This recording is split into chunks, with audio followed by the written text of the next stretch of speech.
So hi everybody, thanks very much for joining us. On my left here, or on your right maybe, we've got Glenn Parker from Ultimate Performance. He's a senior trainer there. Great guy. I've bumped into Glenn quite a few times in London, and he's here to tell you a little bit about business, about his story, and about overcoming barriers and how to kind of make something of your life and everything, and then progress where you want to go. So Glenn, I know you've got a little bit of a background, like you come from an ex-military background, so please introduce yourself, tell us a little bit about who you are. Well, as you know, my name's Glenn. I'm a senior personal trainer at Ultimate Performance in Mayfair. I've been with UP now for must be about 9 years. I was very lucky because I've seen lots of great things happen with regards UP and its business structures, because I've been there since the very start, and it's been a fantastic site to see and an inspirational in itself, just to see how the guys behind the background and the work they are doing with the clients and how it's progressed. Yeah, amazing. So, because I mean, I don't know the full history behind UP, but you said, you know, you started it, and it's Nick Mitchell, was that? Nick Mitchell's the founder of UP, and I met Nick in late 2007 on a Charles Poliquin course, an education course here in the UK. No, in actual fact, excuse me, that was in Dublin. He was on the Poliquin 1 course in Dublin at first. And then I met him again, must have been about a couple of months later, on a Charles Poliquin PRCP 2 course, again, which was but this time it was in Enfield. And I met him there, and then things come about, and I started to do work for clients for Ultimate Performance. Great, amazing. So, I mean, anyone who's been in London, I can't think why or how somebody could have missed some of the UP promotional stuff out there, and you were the front, and you were the face really of UP, the transformational guy, you know, that quite famous now really poster that was plastered all over London. So yeah, well, I was once 28.4% body fat, as you would. I don't know how you feel. Yeah, I was in quite a bad way at one stage, and you know, but that was. That was really the start, well, the middle of my story, but just about when everything started increasing and getting a lot better for me, with options and opportunities that come about. Yeah. So Nick put you through your paces there, and you certainly weren't 28 point. Was it 6? You said body fat. 28.4% body fat. Yes, it was it was definitely a place to be. Yeah, cool, awesome. So you spent a lot of time there, but yeah, as I said before, you kind of come from an ex-military background or a military background. I do. In the year 1998, late 98, I joined the army, but I started off as a young junior. But because I was so young, I couldn't go into the regulars, because the regulars started at around 17 and a half years old. And I was only just turned 16, but I wanted to join the army because for a lot of reasons, like my past, when I was a kid, I was very shy. I was very timid, skinny. Yes, I was bullied at times. And I often got into just a little bits of trouble trying to, you know, impress the head boy of the gang I was in. Yeah. And so I just completely shocked my friends, my family, and especially the teachers. I just turned around and said, right, okay, I want to become more confident. I wanted to serve a greater purpose for what I'm doing now. I wanted to continue my fitness because I love doing that, obviously, from what the job I'm doing now. And I wanted to develop my leadership and communication skills.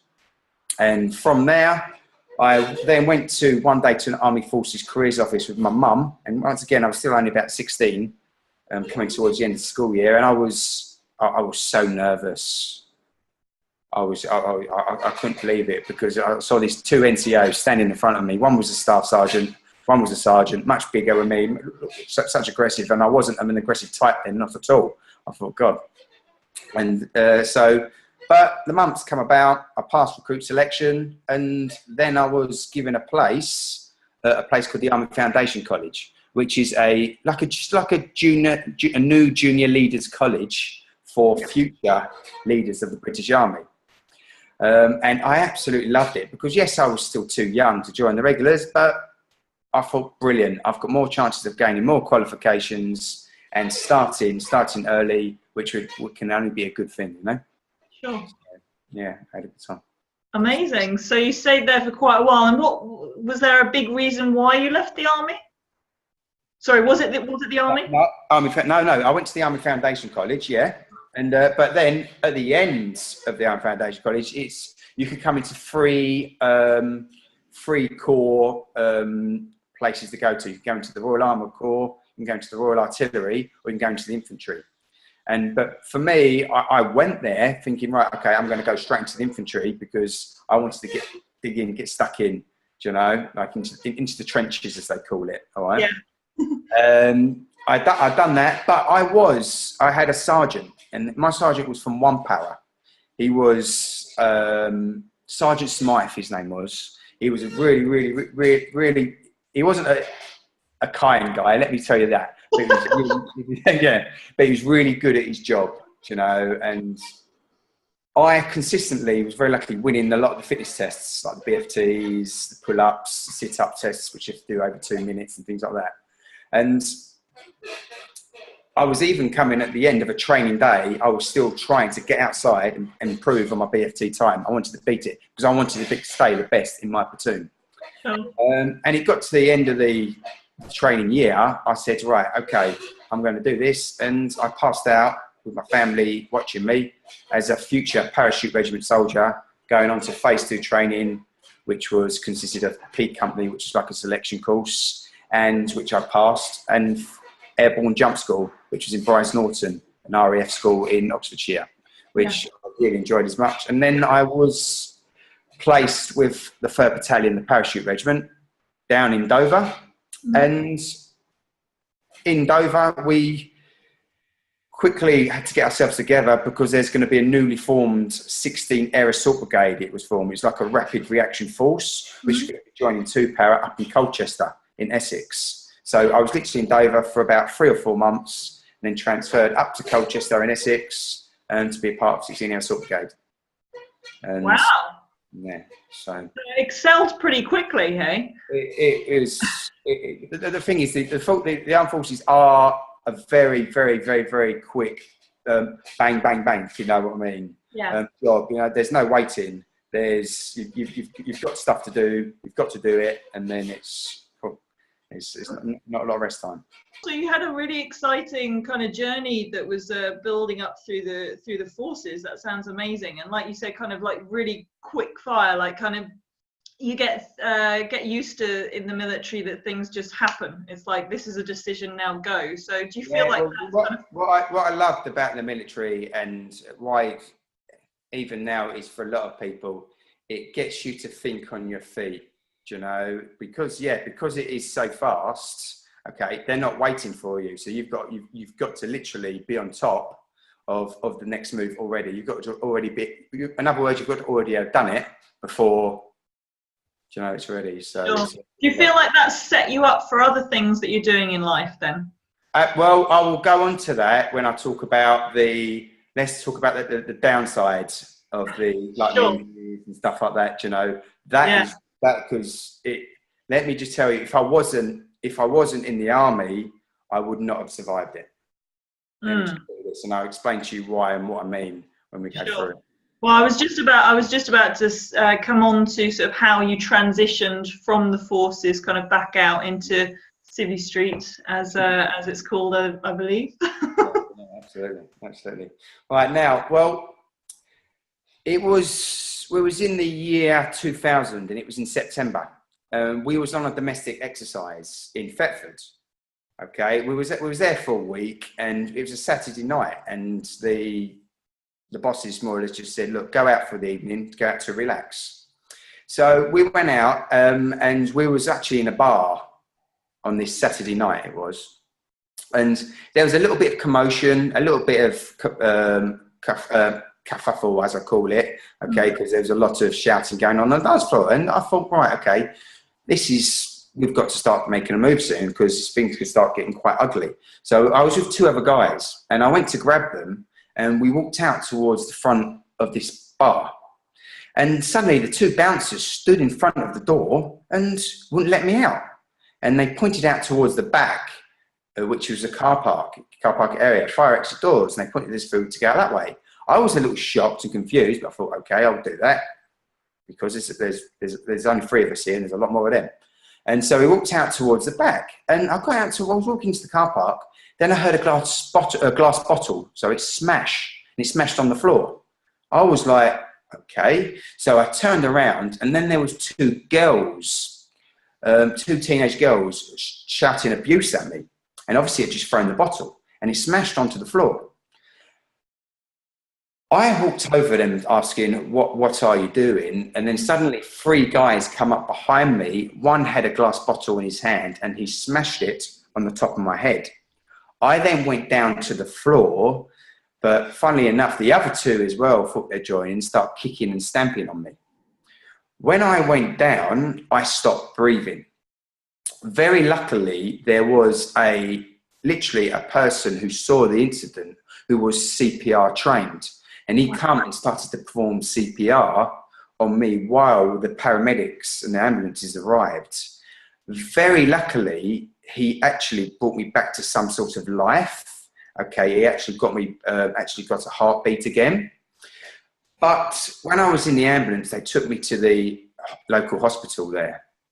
And this was in Cambridgeshire.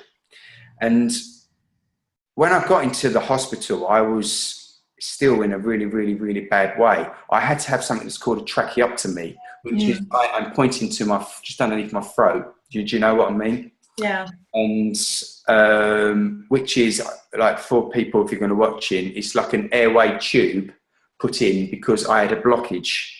Okay, my airways were getting blocked. And at that time, I then went in for a CT scan and it found out that I had a bruising, like a swelling, coming up underneath my brain area. Wow. What the doctors had to do is they had to perform a surgery which is called a craniotomy. And a craniotomy is a removal of the skull, okay, from here. So I'm going to using my fingers. I've got a scar at the top of my head that goes all the way over the top, but I had to have all of this removed. Wow. So, I don't know if you can see it, but I've got a scar. Yeah, I can. Yeah, we can. Yeah. So that had to be done to release the pressure.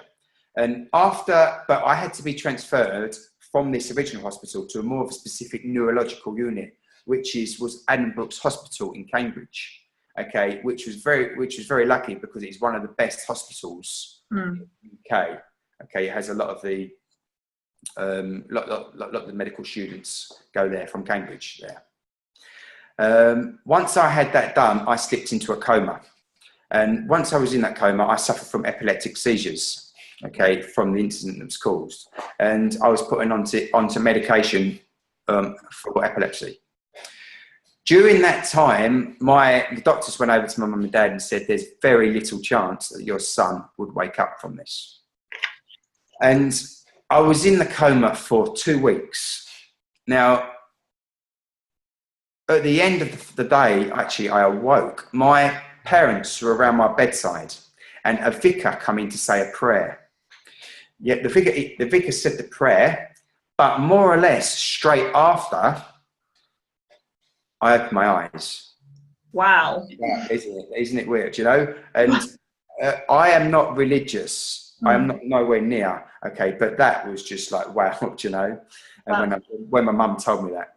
But as soon as I awoke, I still thought I was in my last known position.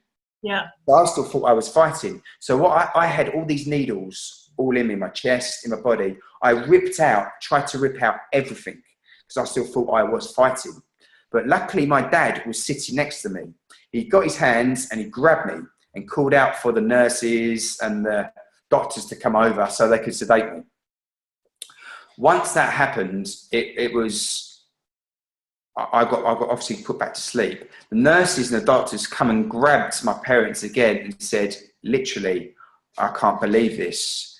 I actually have a newspaper article because they actually called me the walking miracle. I was going to say, it is a mirror. It's a miracle story. It really is. Yeah. But then, obviously, for the next part of the story, I will tell you all about my first memory. My first memory was when I was in Headley Court Defence Service Rehabilitation Centre. As a soldier or an airman or a sailor, for instance, from the military personnel get put there if they need physical medical recovery. So it's like a private hospital for the military, where they have their own physiotherapists, doctors, and people like that. I suffered seizures at night. Every seizure I have had has been in my sleep. And my first waking memory was I was at Headley Court and I was coming out of a seizure.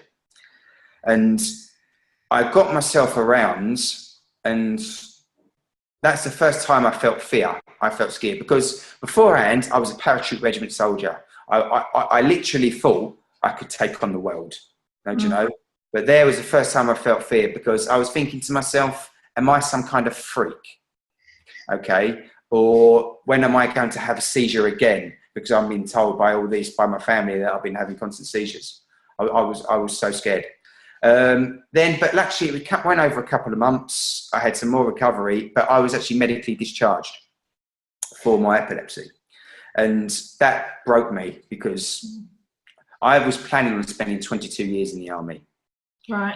Now I was classed as disabled, which as an epileptic you are. I was, I just couldn't think, I just couldn't think what I was going to be doing next, you know? So every ounce of, I got depressed, and every ounce of discipline and determination I previously had, just completely disappeared. So everything you felt like you associated with who you were and what you were going to be doing, your purpose on the world, as it were, just everything I had done was in. I was just like at rock bottom. Wow. And when I went into recovery, I became a personal trainer, and it was okay, but I was getting on. But it was nothing, okay, compared, because I knew deep down inside there is more to me. You know, I urged so much to have that hunger and desire of being a parachute regiment soldier. You know, because deep down inside, that is what I was, you know, and I wanted that back. And so that's when we progress on to Nick Mitchell and UP. Wow. Yeah, okay. So that took you on another journey with a little bit more oomph behind it, I guess. But I mean, it's an amazing story, Glenn, and just trying to imagine going through that experience must be just so difficult. But I mean, the fact that you're kind of here now, like you said, it is the miracle story, really. But I suppose those experiences, have you found a way to kind of share those with other people and use those for a benefit, you know? No, absolutely. And when I talk, I'll go through the transformation story first, and then I will talk to you about how I have used them experiences for other people's better benefit. Sure. With the transformation, I then met, going back to where I then met Nick from UP. He's the founder, and he wrote me a transformation program, it was 15 weeks. And now what the world saw was a complete, drastic, rapid physical change, okay? But for me, it was completely different. It helped push me past any mental obstacle that I had about myself, and clear any clouded judgment also. And it helped pull me through any dark moment that I felt. Because I knew I could do it, but I went into that transformation with a do or I will die trying attitude. Okay. I never wanted to live a mediocre life, okay, which was full of fear and depression. Yeah. Now, and the biggest doubt about myself, that I was a total failure, and I never wanted that to define me going forwards. Yeah. Wow. So that is what the... So you were all in, literally everything that you could give, it was all in. Literally all in. Or the word is all or nothing. Do you know? All or nothing, exactly. Yeah. I was going to do it, but I'm not going to. I've not realised. Okay, look how big it would become. I didn't do it for that reason, because I never thought it would be like that. But yeah, I did it with do I try and that's. Yeah, I don't think there are many people who haven't seen your abs, Glenn. Well, okay. I'll smile and take that as a compliment. Yes, you should.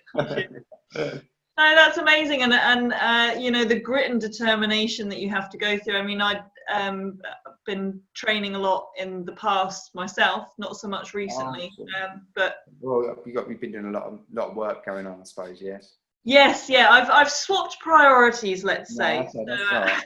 That's what it is. I will pick it back up. But there's only so many things that you can have as top priority, so it's just shuffled its way down the list a little bit, that's all. But yeah, I do miss it sometimes, and it's just that it's a buzz, isn't it? But it's like exactly like you were saying about people sometimes think that strength just has like accomplishing something or getting over a fear or something like that just has to be from sort of the mind, but the mind and the body are so interlinked. And when I always found, like as a coach, when I was training other people, the transformation in like the person, not their physical selves, but their person, who they were, was just phenomenal. It's like you could get, I remember there was some older ladies that I used to train and everything, and I would get them lifting quite heavy, and they would be, in the beginning, they were always like, I can't lift that, you know. Yeah. And I was like, yes, you can, come on.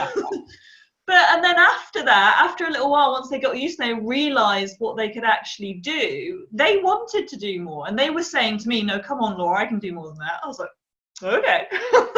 So what I'm saying is it's wonderful that basically it sounds to me like or the way you're conveying it is that you were trying to do something, and like obviously this massive thing had happened, you'd had a life plan for yourself, but basically life had kind of socked you on in the balls, and you had to find a way to pick yourself out of that. And you know, you always were a physical person, so you went into physical fitness training and became a personal trainer and everything. But like you said, you needed more. So like throwing yourself into that transformation, I suppose mentally and physically, it gave you that, I picture it gave you that that purpose and that power, that desire to kind of reaffirm yourself as a, you know, as the success. You said that you kind of went through a feeling of like feeling like you'd failed. Absolutely. It was just really just to reconfirm to myself that I can still achieve, okay, great things to me. You know? And once that come through, and then everything else just started falling into place, obviously with hard work and discipline and meeting and speaking to the right people. But the right people, yeah. Once you get somewhere, once you get one success, it's a lot easier to get the ball rolling, you know. Absolutely.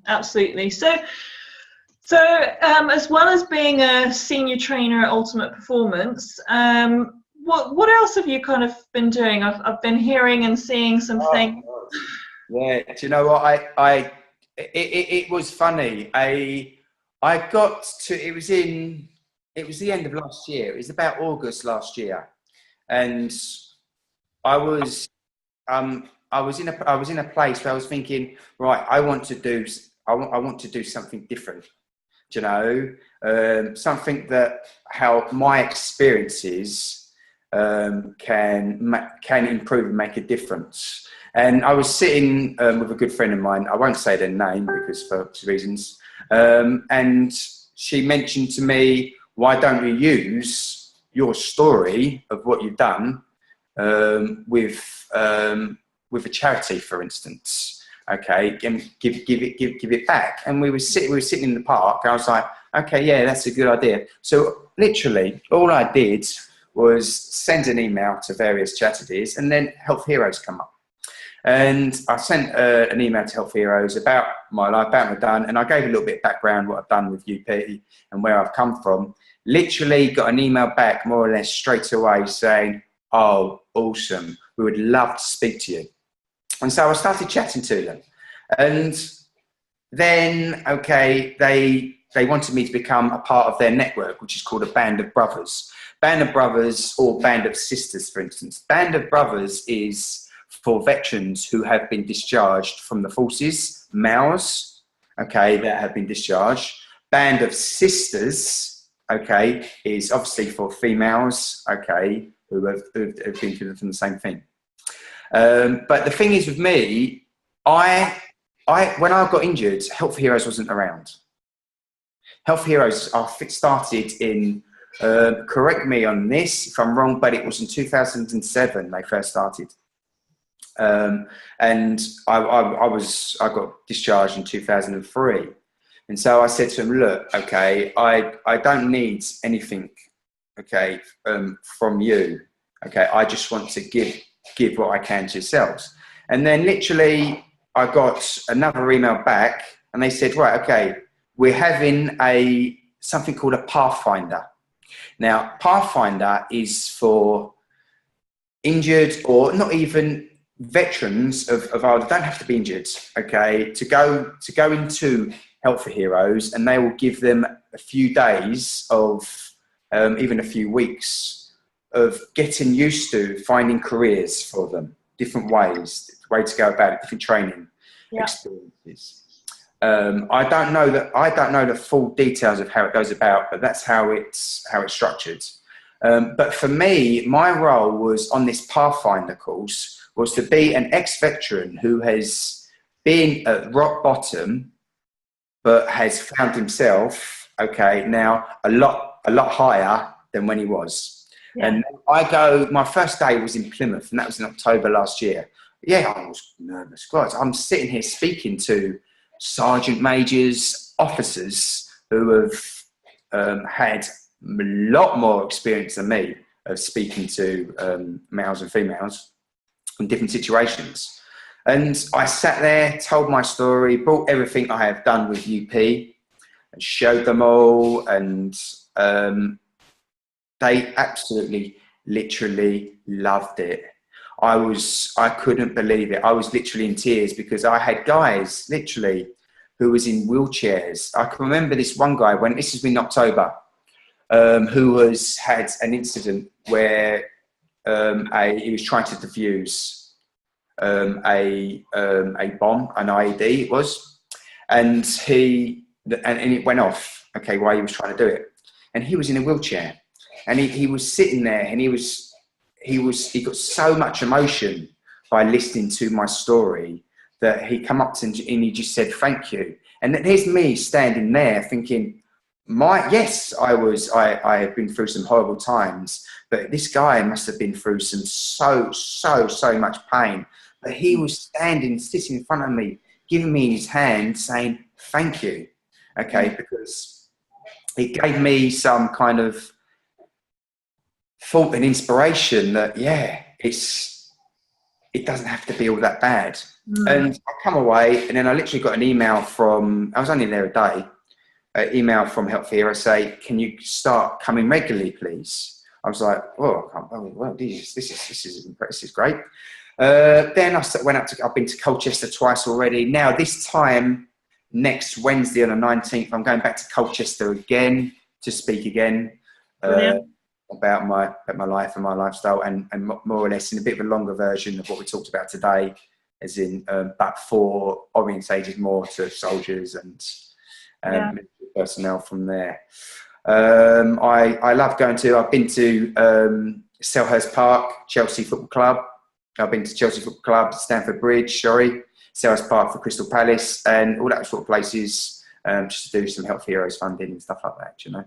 That's amazing. That's so nice. So it gives you a sense of fulfillment and a sense of value and purpose, but the amount of inspiration, I mean, the value that you get, that you're able to give other people, because obviously, and the fact that you've been there and been through it yourself, you know, you've literally felt how, or at least through some, you know, and I am so glad I've done it, because I never thought, okay, I would feel so grateful and happy, okay, just giving my time. You know, it was just, okay, and that thank you they always give me at the end. And when I see tears in the guys' eyes when I do the speaking, and at the end, and when they just come and shake your thank you, that is worth its weight in gold. Just get, you know. So yeah, I really enjoy it. I'm so pleased for you, and I'm so pleased for them as well that you're able to kind of do that, to be able to help them. And I mean, this kind of leads us on a little bit to what I was gonna ask you. How do you feel, or what you do helps to people to lead a less stressful and a more successful life? Yeah, well, how I do that is I get into their position, because I have been where they've been. You know, I have been down, sitting there thinking, what am I going to do with my life? I have been there, but I actually even tell them now, because it's not the end for them. It's just the beginning for them. Okay. I always tell them that the past, we can't change the past. Good or bad, we can't change it. But I always let them know that the moment for them starts now. Their new lives start now. And I let them know that there will be times when they want to throw their toys out the pram. I've done it. You know, we've all done it. Oh, yeah. And there will be times when we're frustrated by ourselves or other people. If other people are not doing something for you, you'll get frustrated by them. Okay, but this is in relation to their injuries, especially. You know, but even if they've been injured by someone, do not blame that person. Okay, do not blame that person, because I know from my own experience, if I forever blamed that person who hit a bottle on the top of my head, I will be depressed, I will be aggressive, and I will always be in a negative state, always. Okay, so when I move forward, I will tell them always to move forward with dignity and discipline.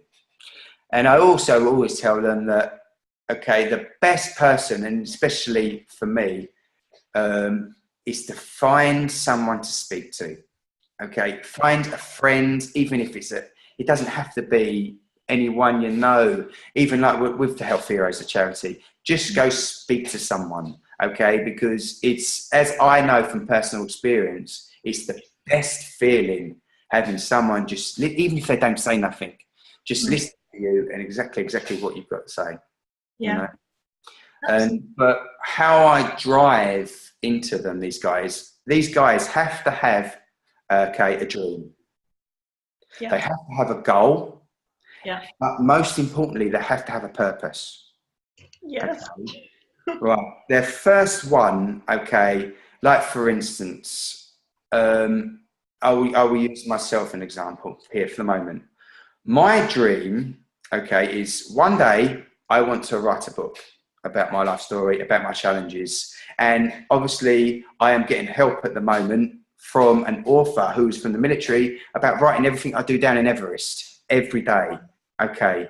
And put that down, and it's from there. That's one of my dreams. Okay. And my goal is obviously to help. I've got lots of goals, but one of the goals is to help raise the money for the Everest event challenge, blah, blah. Okay. But my purpose, okay, is I don't go there for no other reason than to hopefully I inspire, even if it is just that one person, just to walk away and go, yes, I want to live and I want to go on another day, you know? So they always, my advice to them, They must always have a goal. They must always have a dream. They always have a purpose. Amazing. But once you've got them three, you're doing all right. Yeah, I totally, like, as soon as you said that, I was just like, yes, because I was just, I mean, I was having I was having an interview with someone the other week, all about the importance of purpose, and literally, like, more from a biological sense, as well as just like the psychological sense as well, about how really the two are so deeply entwined. And then, as you said as well, sort of like, I've had my own ups and downs, and definitely when the lowest lows have been there, it's a lot of it has come down to like a lack of either being able to see a future, so having like a purpose, a goal, like knowing, or a dream, like you said as well, about like where you visualize where you're going. And it's like, that, you know, some people, I don't, you know, it takes a while sometimes to realize how important that is. Like, we say things, and I think people get bombarded with positivity, which is great, but sometimes we've kind of almost desensitized to it, and we just kind of say things without really appreciating the deeper value and the deeper meaning of them. Absolutely. Well, what something that's great that you're doing is, because if you go up to anybody now, even if I went to my mum, okay, what's your goal? What's your dream? And what's your purpose? And I guarantee they wouldn't be able to tell you, and not at least at all three. Do you know? And why I feel that is important is because once you've got those three sorted, I mean, personally, my thoughts personally, okay, you're in a one set mood is not to foul, and if you do get knocked back, you will get back up, because that's what part of success is. Success is about getting knocked back and getting up again and walking forward. You know, you get knocked down 8 times, you walk forward more than nine steps forward, you know, and all them kind of mottos and things like that. But it's important for you to plan ahead and have them. Absolutely. So that, I mean, that leads us almost, you've semi covered it already, but I was going to ask, how do you manage your own stress and failures? Yeah. Right. With me now, with my own failures, okay, the thing is with me is, if I love attempting things, and do you know why? And if I fail, okay, what I have personally, I always think back to where I was in my worst stage. When let's say my worst stage, where was I when I was waking up, when I was in a coma, in that bed, like I talked about in my story, okay, and I woke up at the end, and I got classed a walking miracle. If I fail, I'll go, right, okay, Jesus, I woke up from something that I was not meant to wake up from, okay? This is easy compared to that. No, do you know? So that inspires me. Okay? So I will always ask, if people are attempting, failing and attempting, they will. If they're going to start something new and fresh, something they don't know yet, there will be failures. But that's a part of getting success. Do you know? You will need to fail, and it's not failure, it's just doing it differently. Yeah. You know? And that's, and in a way, it makes you grow. Okay, because you will not grow unless you fail.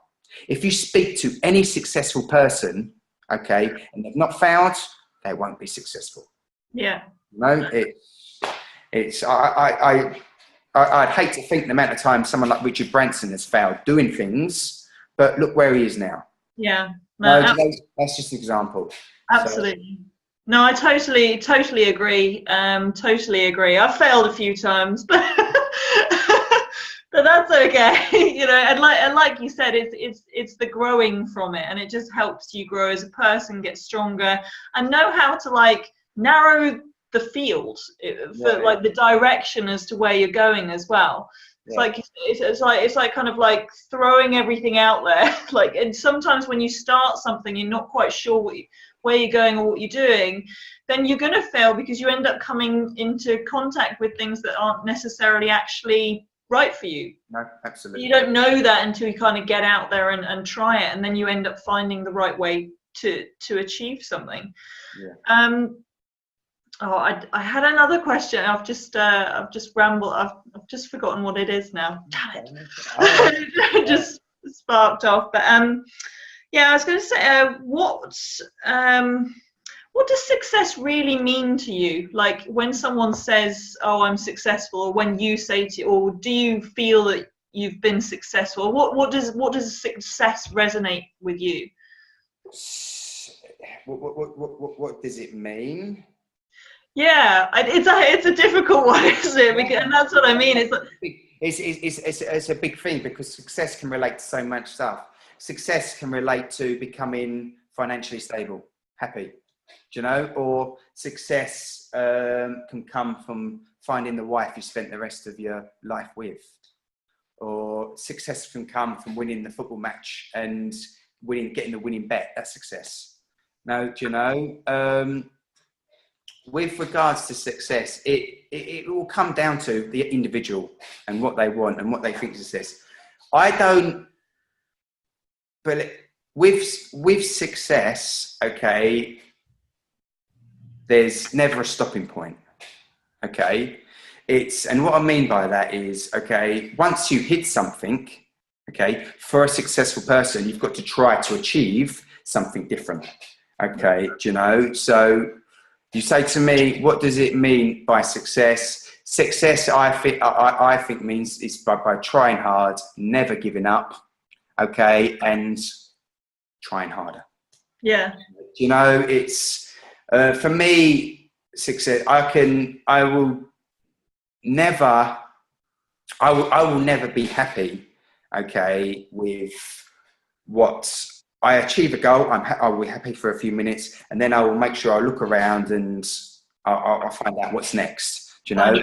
Whether that is for the way I've been brought up with the army, the way I have seen people like Nick Mitchell do their business, or a lot of the successful strength and conditioning coaches, Charles Pollock, in that the way they do stuff, they look for something, they'll get it, but they always want something more.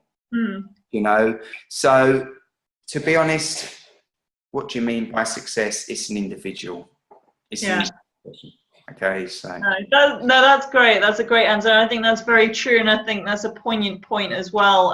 To kind of say about success really is never ending ish. Really, it's like you said. As soon as you achieve one little thing, it's like then well what's next? And you kind of yeah. Then you can put that is a successful person. Okay, they are successful because they keep achieving success. Yeah, great. Yeah, great summary. I've remembered what it was I was going to ask you. So it's a little out of sync, but I still feel it's worth asking. So what we'd said before about comparing sort of mental strength with achieving tasks and stuff like that, relating it back to physical strength. So the training that somebody does, say for example, in the gym, or it might be some sports activity that they do or something, tackling a new physical challenge. How do you describe the process between that and kind of the mental strength that you get thereafter? Can you explain that a little bit more? Yeah, so sorry. So just like when you're training in the gym and stuff like that, because you're pushing yourself through something that you thought that you couldn't achieve.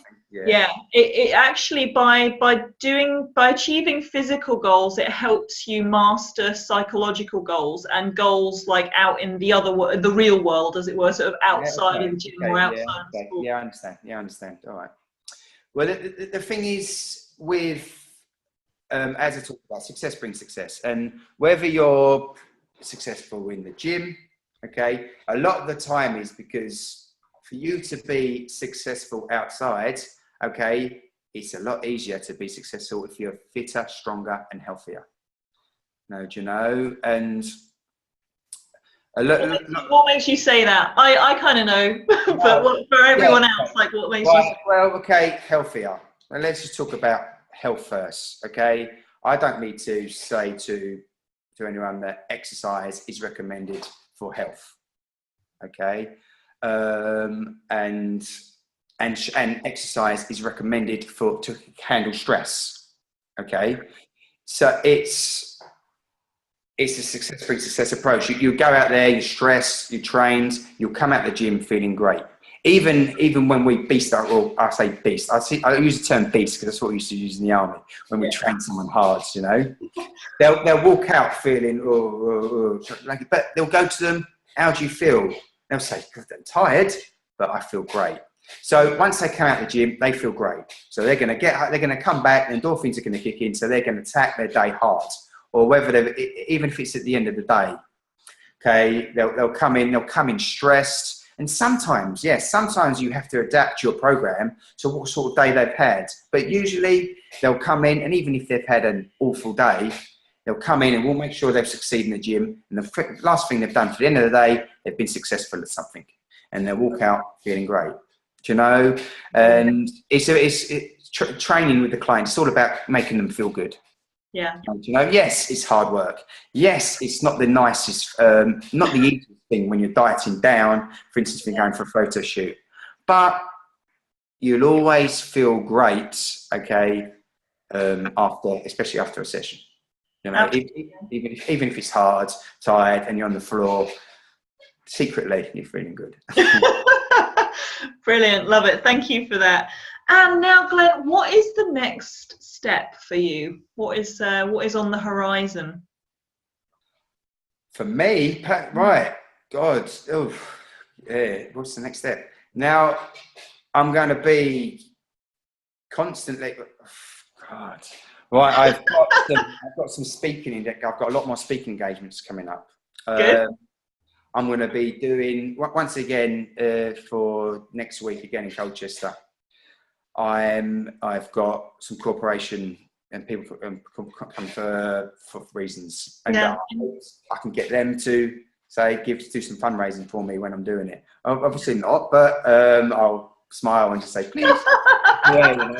Yeah, I've got that. Then I've been obviously I've just done a recent Unilad video. Yeah, that was amazing. That was absolutely phenomenal.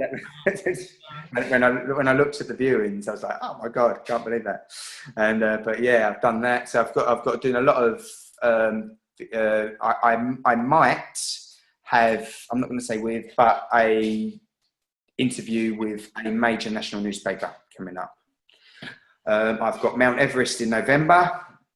Yeah, and I'm just really holding the torch and just been moving forward to represent for work-wise, UP work-wise, so I can't from there, you know.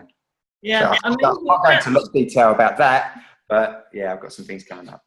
Awesome. Well, it sounds so exciting. And this Everest, like, are you going all the way to the top? What's going on? No, we're going to base camp. Yeah.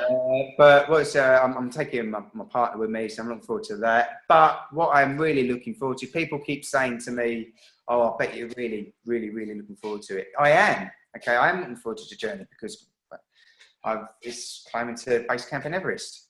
But what I'm really looking forward to is there's going to be a group of what I mentioned earlier, band of brother members who are injured veterans from the LVOs. Yes, they don't have to do the fundraising part, okay, which is right too, because they're just going to come just to get the experience. And I am so looking forward to communicating and working with these guys as we do the climb.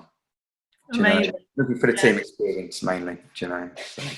And how much money have you managed to raise so far? We are just under £5,000 so far. Oh, fantastic. Well done. And when did you say it? Is it November? It's in November. November. Yes. So you've got a little way to go. But hopefully we can, I'm definitely going to put the word out and try and get some people signposted across to your Just Giving page or something like that. Try and get you a few more pennies in the piggy bank there. It sounds absolutely amazing. Yeah, I'm looking forward to it. You know, the only one thing is, once I've finished it, I'm going to get the bug, and I don't know what I want to do next. You know, but I'll come to that when I do it. You know? Yeah, cross that bridge once when Yeah, you yeah, yeah, yeah, yeah. fantastic. Yeah.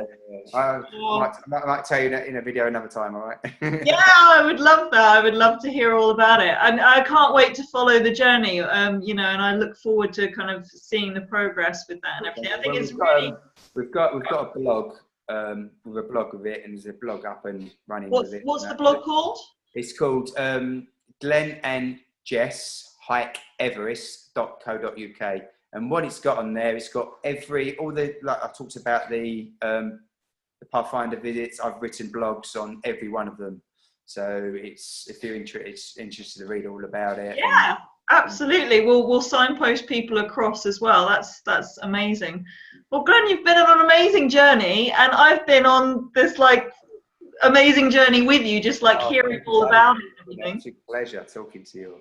Yeah, it's been. Thank you so much for doing this. And just before we leave, I wanted to ask if you could give. Well, there's two, I suppose, two pieces of advice. Maybe maybe 1 and 2A and 2B. But if you could give people watching one piece of life advice, you've already given a lot. But if you could summarize with something that what would you say to people? What would I say? What was the advice? Oh God, that's a good question. Now, what really, I like this quote from Winston Churchill.